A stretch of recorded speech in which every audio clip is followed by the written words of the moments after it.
الله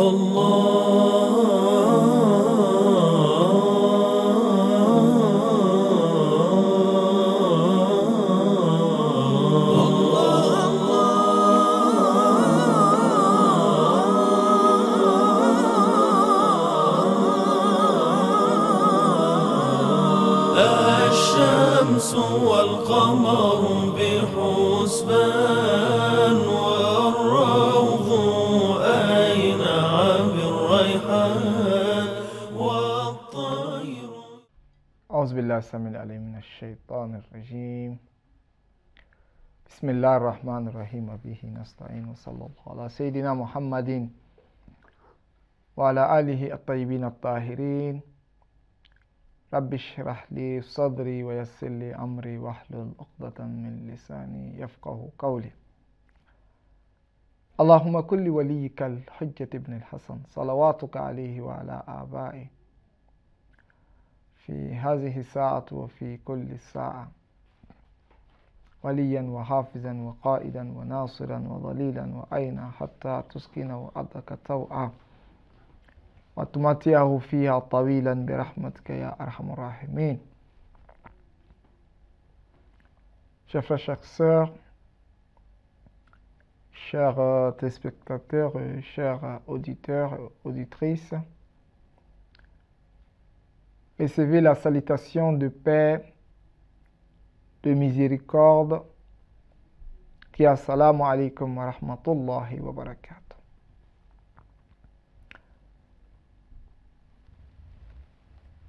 Le sujet, ou bien avant le sujet de notre émission, c'est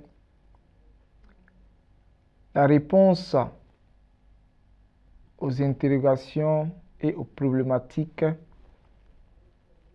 qui sont adressées à l'école juridique de Ahl al-Bayt alayhim salam, qu'on appelle communément, n'est-ce pas, les chiites. Et souvent,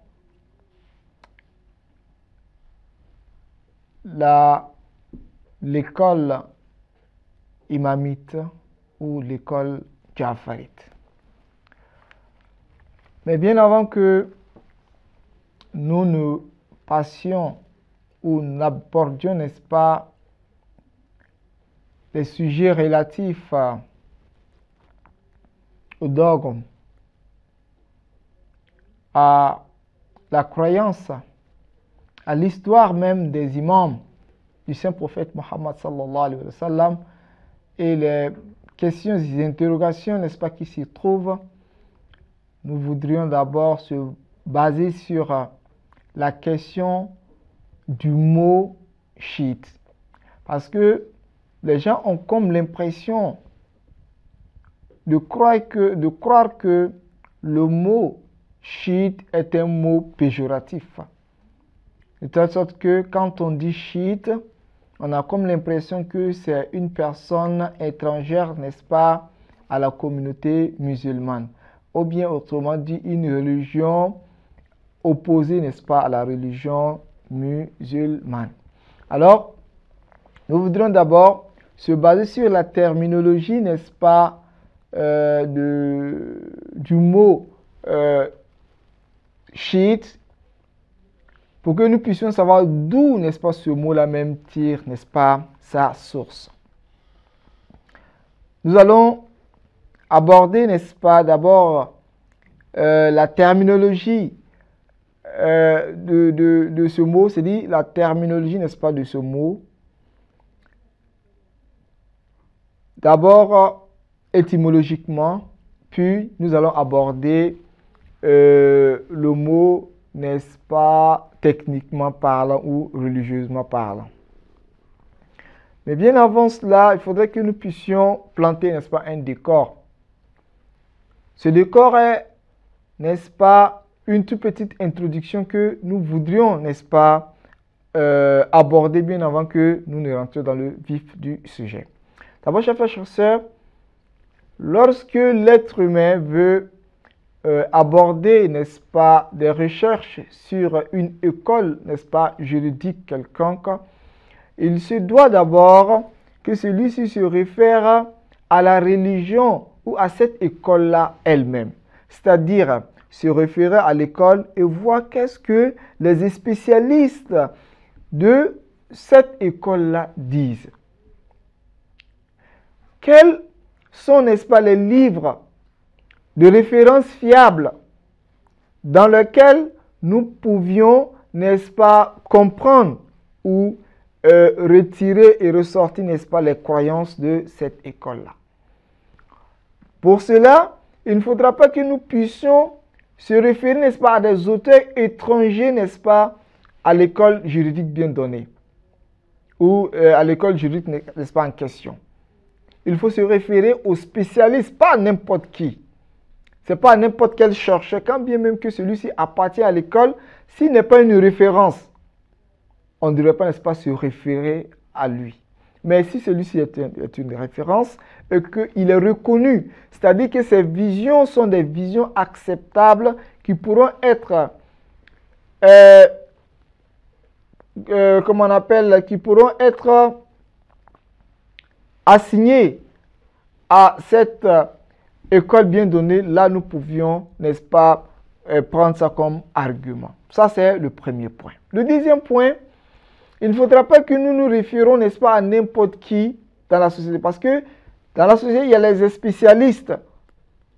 Ça, c'est le point que nous avons souligné, n'est-ce pas, en deuxième.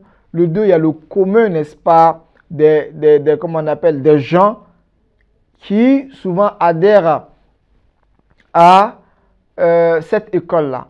Et tantôt, ceux-là, ce sont des personnes qui ne se basent pas beaucoup sur la logique, mais ils sont beaucoup sentimentales. C'est-à-dire, ceux-ci ont accepté cette religion, ont accepté cette école, pas par la raison, mais par le sentiment, par peut-être les influences des savants de cette école bien donnée-là. Parce que vous savez, ce n'est pas tout le monde qui a cette capacité-là de pouvoir discuter intellectuellement sur un sujet bien donné. Parce qu'on discute avec des personnes rationnellement, quand nous avons, n'est-ce pas, cette croyance ou ce constat que ceux-ci ont les moyens de pouvoir, n'est-ce pas, faire face à des sujets, n'est-ce pas, rationnels. Alors, lorsque ceux-ci n'ont pas cela, c'est à travers, n'est-ce pas, le comportement et à travers, n'est-ce pas, des choses sentimentales que nous pouvions, n'est-ce pas, les comprendre. Donc, le commun de gens, souvent, se base, n'est-ce pas, sur des choses, quand bien même que ceux-ci n'ont pas une science logique concernant cette croyance-là. Combien de personnes adorent ou adoptent une école bien donnée ou bien une religion bien donnée parce que le roi l'a accepté, parce que, n'est-ce pas, le père, n'est-ce pas, accepté, parce que son époux, n'est-ce pas, l'a accepté. Celui-ci n'a pas adopté cette religion parce que c'est la logique, mais c'est parce qu'il estime quelqu'un, que ce soit son épouse ou son époux, ou bien que ce soit, n'est-ce pas, son professeur, ou que ce soit, n'est-ce pas, le roi, ou bien le président, n'est-ce pas, d'un État, à cause, n'est-ce pas, celui-ci qu'on a accepté. Ou bien ça a été imposé, et après que ça a été imposé, les gens ont, de jour en jour, n'est-ce pas, adopté ça comme religion sans pour autant se référer, n'est-ce pas, à la raison. Donc ceci souvent s'attarde, n'est-ce pas, sur des sujets, et que ces sujets-là, nous constatons que il y a un laisser-aller, même auprès même des savants. Les savants, au lieu de combattre, soit ont combattu mais n'ont pas pu, et cela va prendre, n'est-ce pas, de l'ampleur, sans bien même que cette vision ou ces activités n'ont pas d'effet, n'ont pas de source, n'ont pas de référence, n'est-ce pas, fiable dans la réalité. Donc, il ne faudra pas que nous nous référons, n'est-ce pas, au commun des gens appartenant à une école juridique pour pouvoir comprendre cette école-là. Et aussi, il ne faudra pas que nous nous basions, n'est-ce pas, sur des personnes étrangères à cette école-là. Car ceux-ci pourront peut-être manifester une colère, n'est-ce pas, contre l'école ou bien une mauvaise foi qui va, n'est-ce pas, les amener à rédiger de n'importe quoi sur l'école bien donnée. يا ربنا صل على يا ربنا صل على طه النبي وآله يا ربنا صل Le mot Shia, qui vient du mot Shaya'a. Shaya'a qui veut dire, n'est-ce pas, suivre quelqu'un ou bien associer quelqu'un, n'est-ce pas, dans quelque chose bien donné. Alors, les savants nous disent que le mot Shia a plusieurs, n'est-ce pas, sens littéraires. Et ces mêmes sens littéraires-là ont été inscrits également dans le Coran. Parce que le Coran utilise, n'est-ce pas, le mot Shaya'a dans, n'est-ce pas, le sens littéraire, le sens littéraire étymologique. Littéraire étymologique, pas technique. Pas ce qui, n'est-ce pas, nous comprenons en islam quand on parle de chiites, n'est-ce pas, eux, de sunnites. Donc, le mot chiite voudrait dire quoi? Le fait de s'accorder sur quelque chose. Le fait de s'associer, n'est-ce pas, sur quelque chose. Que ce soit un groupe de personnes ou que cela soit, n'est-ce pas, quelques personnes. Sans pour autant que l'un soit, n'est-ce pas, le suiveur de l'autre. Et sans pour autant que l'un soit subordonné, n'est-ce pas, à son prochain. C'est-à-dire que nous sommes accordés sur quelque chose. Nous nous retrouvons, n'est-ce pas, sur quelque chose bien donné, sans pour autant que je ne sois, ou l'un soit, n'est-ce pas, subordonné à son prochain. Voilà pourquoi dans le Saint-Coran, Allah subhanahu wa ta'ala nous dit « Wa inna min shi'atihi la Ibrahim ». Il dit du nombre de ses coreligionnaires, 7 fut Abraham. Donc, Abraham fut le coreligionnaire, n'est-ce pas, de nous. Alors que tout un chacun sait que Abraham ne fut pas à l'époque de nous. Et nous également ne fut pas à l'époque, n'est-ce pas, d'Abraham. Donc, nous ne pouvons pas ici dire que nous suivons Ibrahim et non plus Ibrahim suivait, n'est-ce pas, nous. Pourquoi? Parce que d'abord, nous, alayhi salam, fait partie, n'est-ce pas, des Ulul Azm, les grands prophètes. Donc, qui ont apporté des religions. Donc, en cela, on ne pourrait pas dire qu'il suit Ibrahim. Ibrahim aussi non plus, nous ne pouvons pas dire qu'il suit nous parce que c'est une personne qui est venue, n'est-ce pas, avec une religion qui fait partie également des Ulul Azm. Ça, c'est d'un. De deux, ceci ne fut même pas dans le même époque. Ils n'étaient pas dans les mêmes ères pour dire non qu'il y avait un espace là. Alors, ici, le mot chiite ou coreligionnaire, qu'est-ce que cela voudrait dire? Cela voudrait dire que Abraham, alayhi salam, avec les mêmes principes en termes éthiques, en termes, comment on appelle, de monothéisme, comme nous, alayhi salam. Quand bien même qu'il est venu après nous, mais en termes de principes religieux, il avait les mêmes principes que nous, alayhi salam.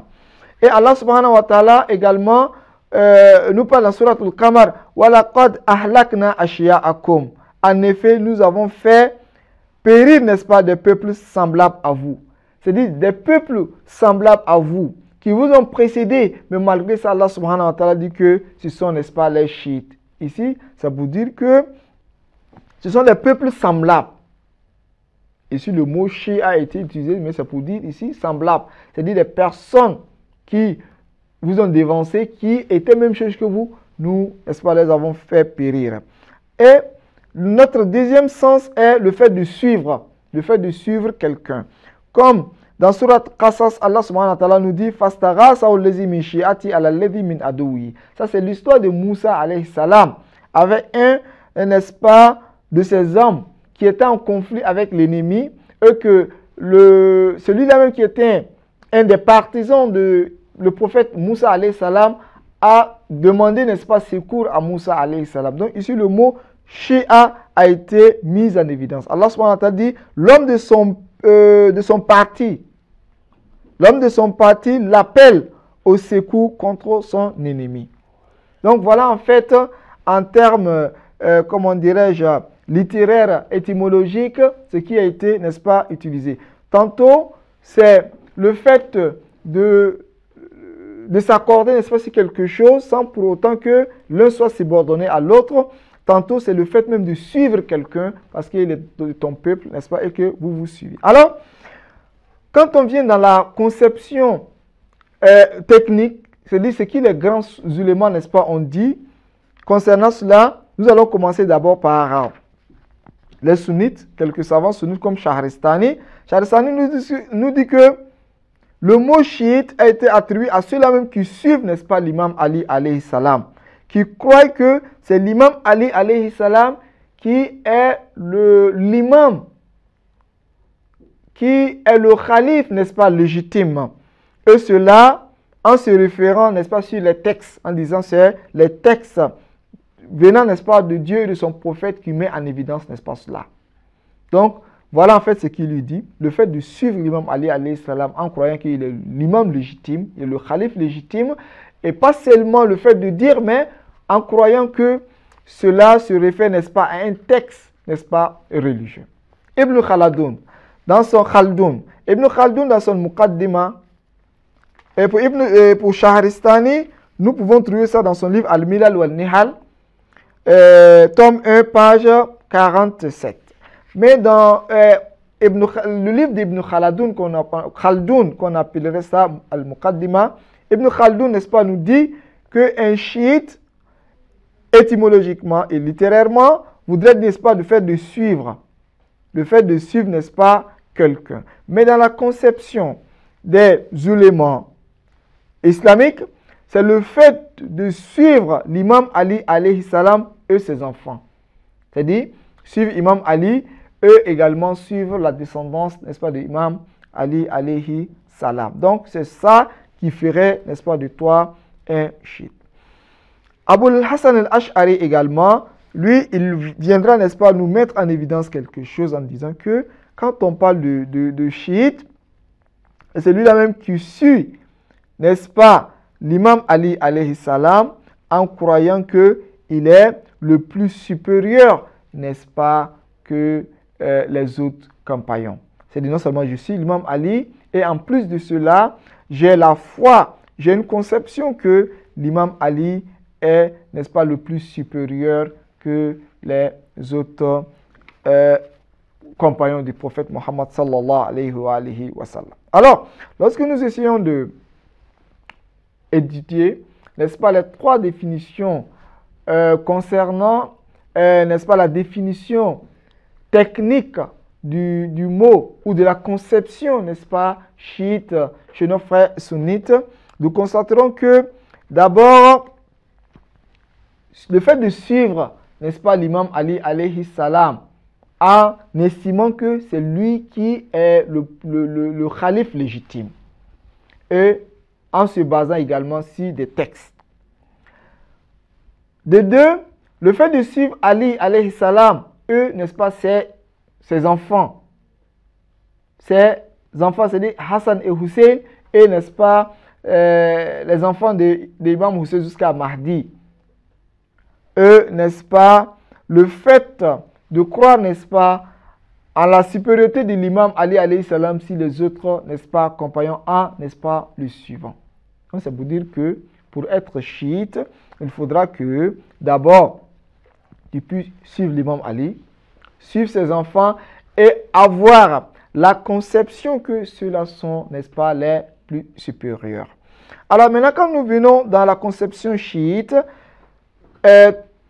nous venons, n'est-ce pas, sur la vision de Cheikh Moufid. Cheikh Moufid nous dit que le chiite, c'est celui-là même qui croit à la supériorité, n'est-ce pas, de l'imam Ali alayhi salam. C'est lui qui est le plus supérieur et que c'est lui qui devrait être mis devant toutes ses compagnons. Et de croire également que les textes mettent en évidence qu'il devrait être obligatoirement, n'est-ce pas, le calife. Donc, croire qu'il est le calife légitime, donc on devrait le suivre, il est le plus supérieur, n'est-ce pas, aux autres compagnons, Et cela également est marqué par un texte. C'est le texte qui montre en évidence qu'il devrait être obligatoirement, n'est-ce pas, khalife.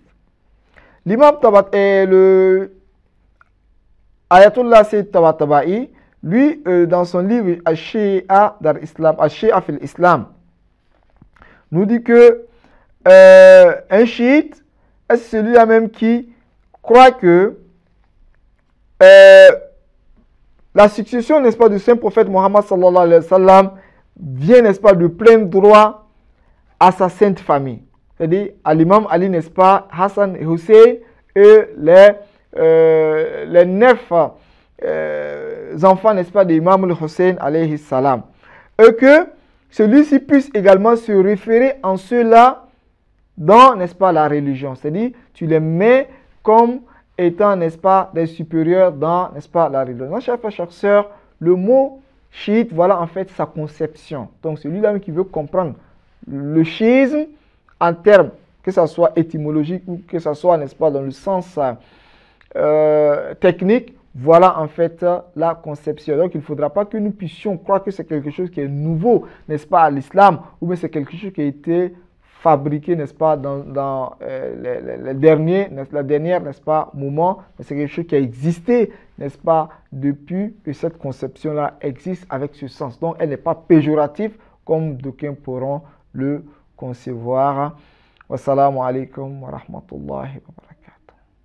Allah,